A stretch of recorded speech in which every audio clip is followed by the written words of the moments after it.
Regeneration, a word which in biology refers to process observed in all living organisms from unicellular bacteria up to the most complex multicellular form, example humans. Regeneration एक ऐसा word है, एक ऐसी process है living organism में जो unicellular bacteria से लेकर एक कॉम्प्लेक्स मल्टीसेलुलर ऑर्गेनिज्म तक पाई जा सकती है. By this process the organism can fundamentally repair और रीग्रो और रिस्टोर इट्स लॉस्ट और damage part. According to regeneration, कोई भी एनिमल, कोई पर्टिकुलर ऑर्गेनिज्म फंडामेंटली खुद को रिपेयर कर सकता है, रीग्रो कर सकता है, रिस्टोर कर सकता है. अगर उसका कोई भी बॉडी पार्ट अगर लॉस हो चुका है, डैमेज हो चुका है, तो उसको वो रिपेयर करने की कैपेसिटी रखता है. दो it involve a sexual process, it differs distinctly from reproduction. Example, a damage hydra can regenerate it lost part. Hydra अपना लॉस्ट पार्ट रिजनरेट कर सकता है. प्लानेरिया भी किसी भी कारणवश वाउंडेड हो जाता है तो उसके सेल्स जो है वो एक्टिवेट हो जाते हैं और अपना जो भी लॉस्ट पार्ट है उसको रिपेयर करना शुरू कर देते हैं और अपनी ओरिजिनल स्टेट में आ जाते हैं. They can also reproduce asexually by fragmentation. ये फ्रेगमेंटेशन प्रोसेस के दौरान ये रिप्रोड्यूस भी होते हैं. Also, it is seen in planarium that anterior end exert pull on posterior and result in the constriction in the middle part and splitting into two pieces. Each piece grow into a new planaria. Example, two clones of original have been formed. हम diagram में देख सकते हैं कि एक Planaria है, अपनी body को पुश करते हैं दो अपोजिट एंड्स में और बीच में से बॉडी जो है वो डिवाइड हो जाती है. तो हम मिडल डायग्राम में देख सकते हैं कि प्लानेरिया के दो इक्वल पार्ट हो गए हैं और लास्ट डायग्राम में हम देख सकते हैं कि ईच पार्ट जो है, each part of the planaria are developed as a whole body. हर एक पार्ट ने खुद को एक पूरी बॉडी में कन्वर्ट कर लिया है, जो कि ओरिजिनल प्लानेरिया था. फर्स्ट डायग्राम जो है उसकी हूबहू कॉपी है. मतलब हम यहाँ पर बोल सकते हैं कि ये असेक्सुअल रिप्रोडक्शन का एक टाइप होगा. Presence of the peritoneal covering around testis is an indication of its abdominal origin. Peritoneal covering का होना, टेस्टिस के आजू बाजू में पेरिटोनियल कवरिंग का होना, ये इंडिकेशन है कि टेस्टिस जो है ये एब्डोमिनल रीजन से ही ओरिजिनेट हुई है. The testes are suspended in the scrotum by spermatic cord. Testis जो है ये स्क्रोटम में सस्पेंडेड होते हैं, लेकिन इनको वहाँ पर रखने का काम जो होता है, सिचुएट करने का काम जो होता है, ये स्पर्मेटिक कॉर्ड का होता है. Testosterone hormone stimulate the descent of testis and fibromuscular band called gubernaculum in the scrotum.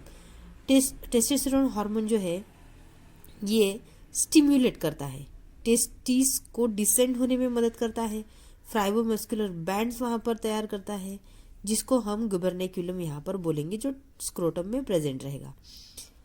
In some male a loop of the intestine में pass through the inguinal canal into the scrotum and cause condition called inguinal hernia. कुछ ऐसे mail जिनमें loop of intestine देखी जा सकती है through the inguinal canal into the scrotum, ऐसी condition को हम यहाँ पे इंग्यूनल हर्निया बोल सकते हैं. Prostate cancer is a cancer of prostate gland. Men who are over 50 years of age and have a daily high consumption of fat have an increased risk of prostate cancer.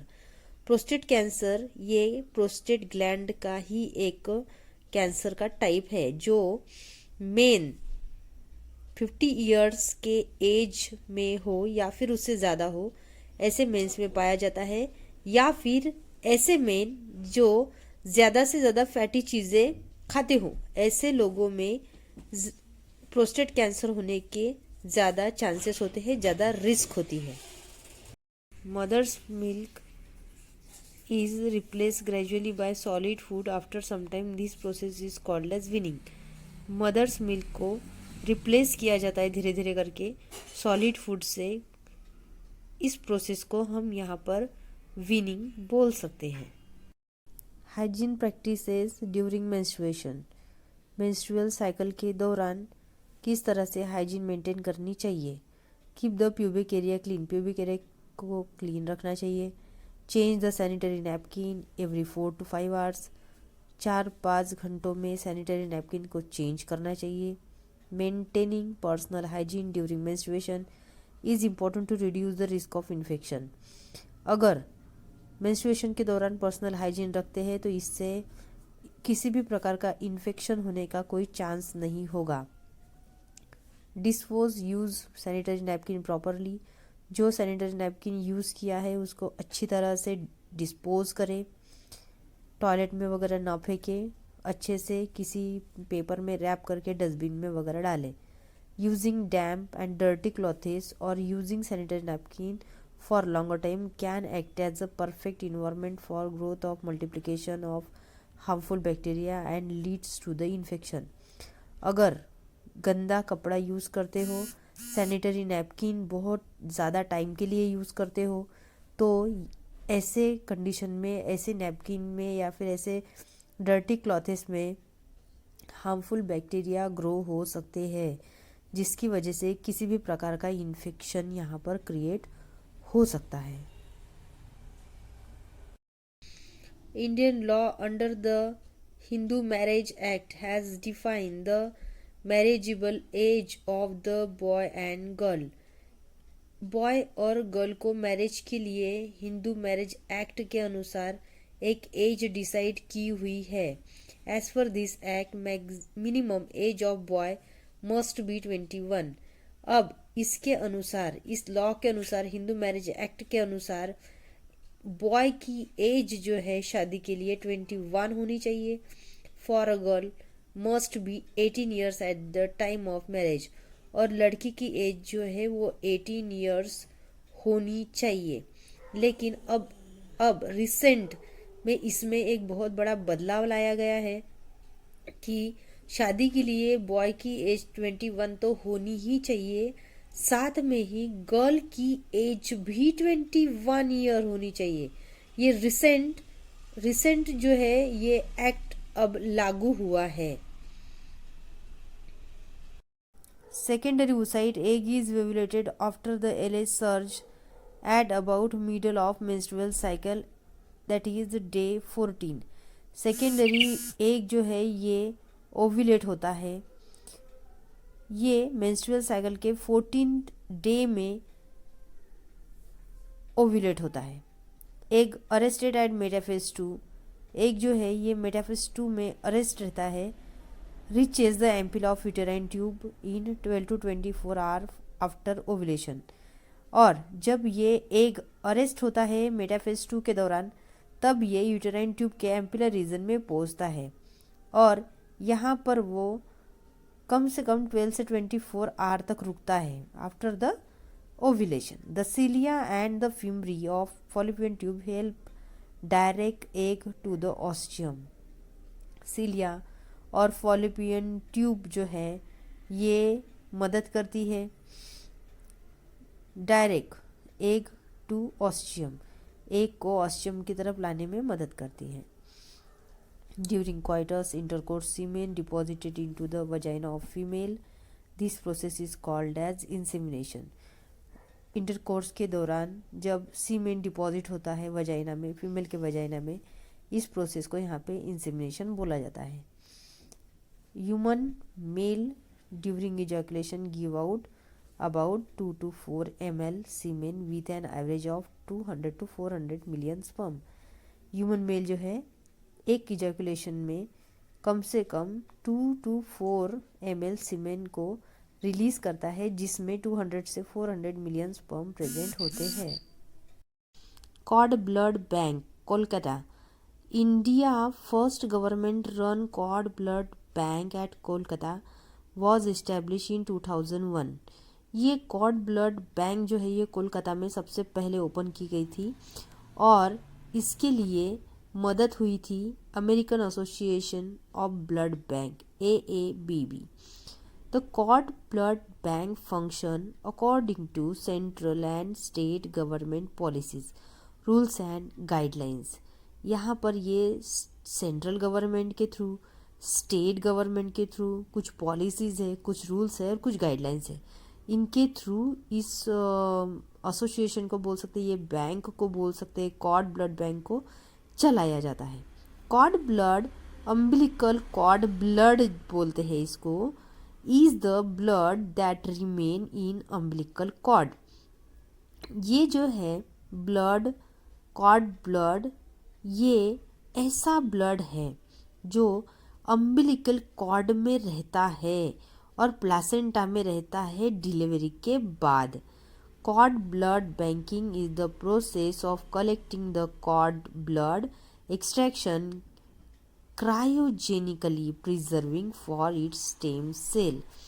इसको extract किया जाता है, collect किया जाता है after delivery और इसको preserve किया जाता है because of its stem cells. Stem cells present होने के कारण एम्ब्रियोनिक सेल्स जो होते हैं वो स्टेम सेल्स के जैसे एक्ट करते हैं, तो वो ब्लड में स्टेम सेल्स का कुछ प्रमाण प्रेजेंट हो सकता है, इसलिए उसको प्रिजर्व किया जाता है।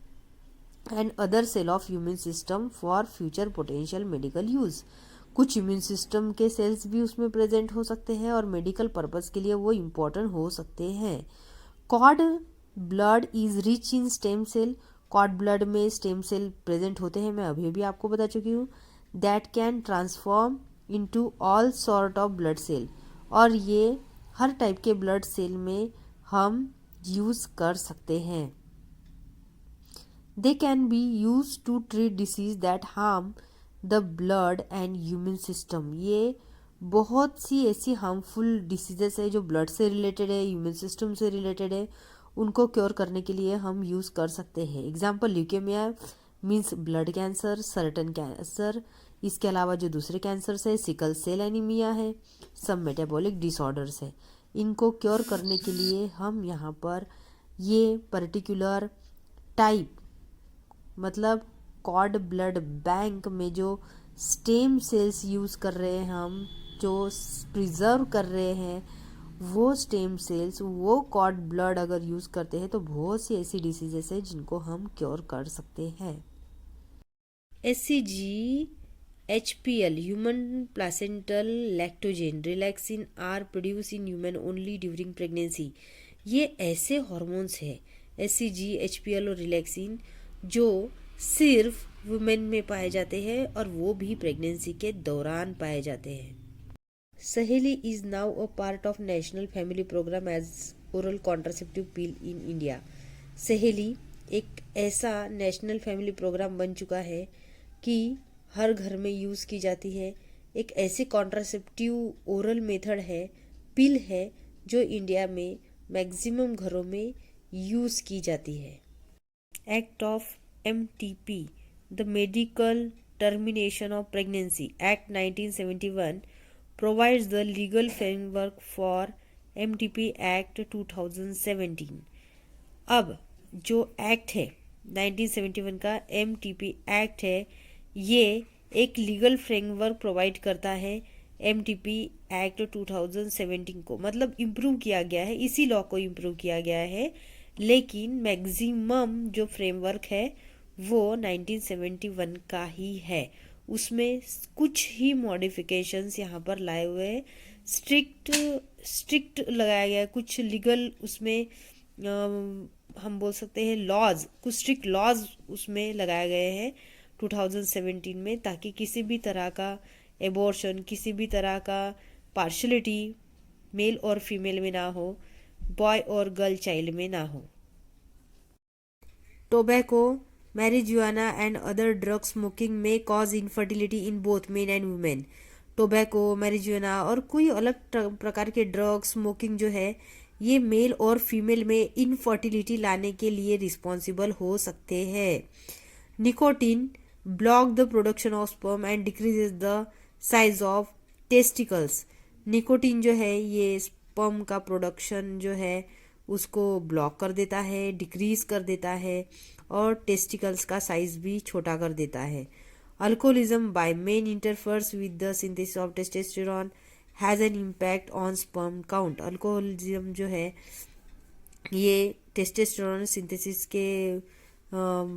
सिंथेसिस में यहाँ पर प्रॉब्लम क्रिएट कर सकता है, इंटरफियर कर सकता है और स्पर्म काउंट्स यहाँ पर कम हो सकते हैं। Use of cocaine and marijuana may temporal reduce the number and quality of sperm. यहाँ पर कोकेन जैसे ड्रग्स ये मेल में स्पर्म की क्वालिटी और क्वांटिटी दोनों को रिड्यूस करने का काम कर सकती है। Cells of trophoblast do not form any part of embryo proper. Trophoblast का कोई भी सेल एम्ब्रियो को तैयार नहीं करता या फिर एम्ब्रियो को किसी भी पार्ट को तैयार नहीं करता।